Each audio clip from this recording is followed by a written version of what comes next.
Bueno, para seguir con materia económica, ha empezado la campaña de renta. Pablo, ¿qué tal? ¿Cómo estás? Muy bien, buenas tardes. Y esto hay que ponernos las pilas porque pasa como lo que nos estaba diciendo Fernando, lo dejas, haces pereza y de repente es 29 de junio y no lo has hecho. Bueno, tenemos los dos casos, ¿no? Gente que según empezáis los medios de comunicación a dar un poco las alertas, ya están allí. A mí que me devuelvan rápido. Bueno, que eso no depende de nosotros, ¿no? Pero sí que es verdad que todos los años vienen novedades y que, bueno, lo primero y más importante, ¿no? La declaración de la renta tiene mucha trascendencia y que los que siempre recomendamos, ¿no?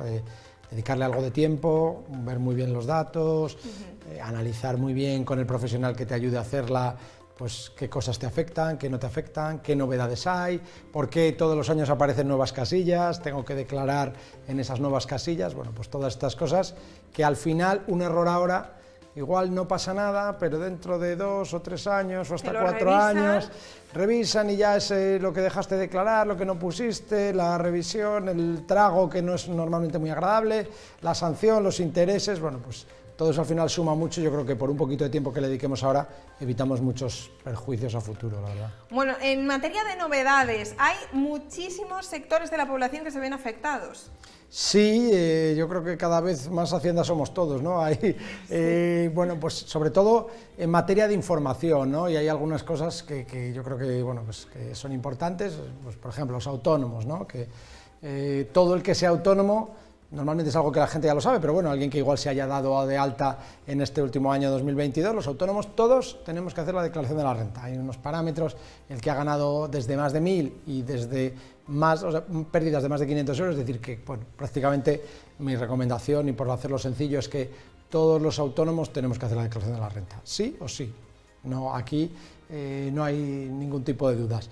¿Qué más cosas, por ejemplo, han cambiado este año? Pues, por ejemplo, para las madres, se ha ampliado, con efectos además es muy curioso, del 1 de enero del año 2020, la deducción por maternidad y la deducción por gastos de guardería. Es decir, que afecta a determinados colectivos, o sea, es algo que afecta en el año 2022, pero que para beneficiarnos de la ampliación, pues tiene que ser madres que se hayan encontrado en situación de ERTE, por ejemplo, que durante este año, el 20, el 21, el 22, y lo pueden declarar todo ahora, en el 22, porque tiene efectos retroactivos, o son autónomas y hayan tenido la prestación por cese de actividad, bueno, pues está, o incluso, y si alguien está en esta situación desgraciada de que ha sido víctima de violencia de género, pues también puede aplicar esta deducción con efectos retroactivos desde el año 2020, ¿no? Pues yo creo que son medidas que están bien y que fomentan lo que tanto necesitamos, ¿no? Que se aumente la natalidad y que todo lo que sea potenciar que nuestras madres y nuestros padres pues tengan deducciones fiscales, yo creo que es algo que hay que alabar,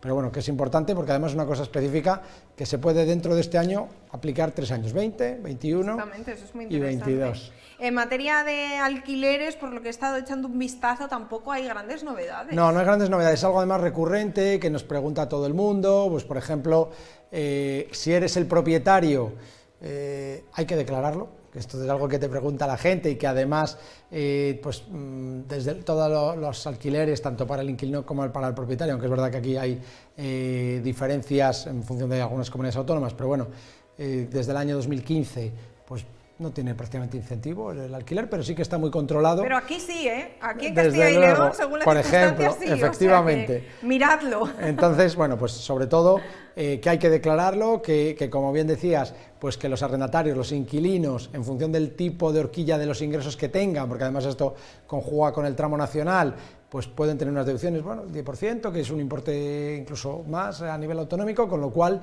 bueno, pues yo creo que esto es importante, pero aquí para las dos partes, el propietario y el arrendatario, a declararlo, el arrendatario que hay que mirarlo muy bien en función del tramo de IRPF en el que estás, porque Castilla y León pues incentiva la deducción sobre la cantidad que estamos pagando de renta.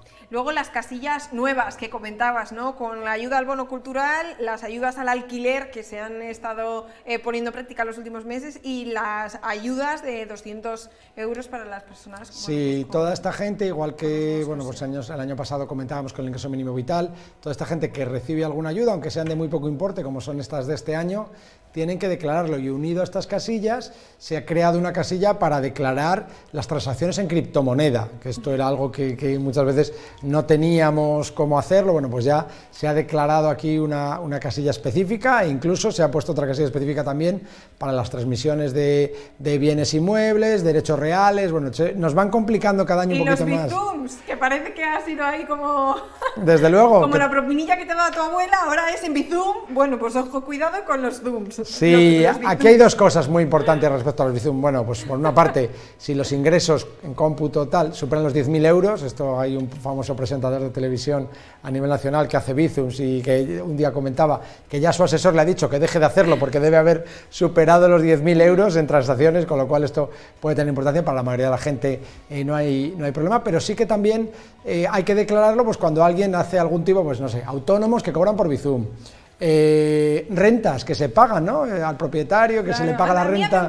Bueno, pues todo esto hay que declararlo. Los estudiantes, este tipo de cosas. Eso es. Y todo esto hay que declararlo porque hay una casilla además específica para declarar todos los Bizum y bueno, pues cada vez, como decía, se va complicando un poquito más. En relación con esto, si alguien tiene o dedica un piso a la actividad de piso turístico, hay que incorporarlo. Hay este año una casilla en donde dice, este piso está afecto a la actividad de piso turístico. ¿Con qué? No sabemos, si para controlarlo, si para pasar al ayuntamiento, pero bueno, es algo que veremos cómo evoluciona, pero que hay que declararlo este año. ¿Alguna novedad tenemos más en materia de vivienda? Los mayores de 65 años, por ejemplo, la transmisión, si alguien ha vendido una vivienda mayor de 65 años, está exenta. O sea que, bueno, si alguien ha tenido por caso de necesidad que desproverse de su vivienda, pues que sepa, si es mayor de 65 años, que no tributa. Y no sé si se me olvida algo. Yo creo que seguramente habrá algunos detalles por ahí, pero lo que tienen que hacer es ponerse en contacto con vosotros y así se revisa cada caso concreto, porque podríamos hablar de generalidades, pero claro, al final a cada uno le afectan unas cosas y otras no. Sí, estaba pensando, por ejemplo, modificaciones que hay en materia de eficiencia energética, que además dependen del consumo, si se ha reducido o no, si es en materia de renovables o no, ahí se aplican unos porcentajes y tampoco es todo jauja. Estamos hablando de deducciones de 5.000 euros o 7.500 euros, no es decir que me deduzco la obra entera de mi vivienda, sino que se aplican unos porcentajes del 20-30% y con unos límites. Pero bueno, yo creo que este año vienen muchas medidas encaminadas a lo que tiene que ver con bienes inmuebles y yo creo que es ahí donde tenemos que poner el foco, aunque lo que tú dices, repito, hay que dedicarle un tiempo a asesorarse, a confeccionar correctamente la declaración y así evitamos perjuicios futuros. Bueno, pues tenéis en pantalla la información de contacto con el equipo de RBH Global, así que si todavía no habéis presentado vuestra declaración de la renta del ejercicio 2022, podéis asesoraros, podéis consultar todas las dudas que tengáis y podéis hacerlo con ellos. Pablo, nos vemos el próximo lunes. Aquí estaremos. Muchas gracias.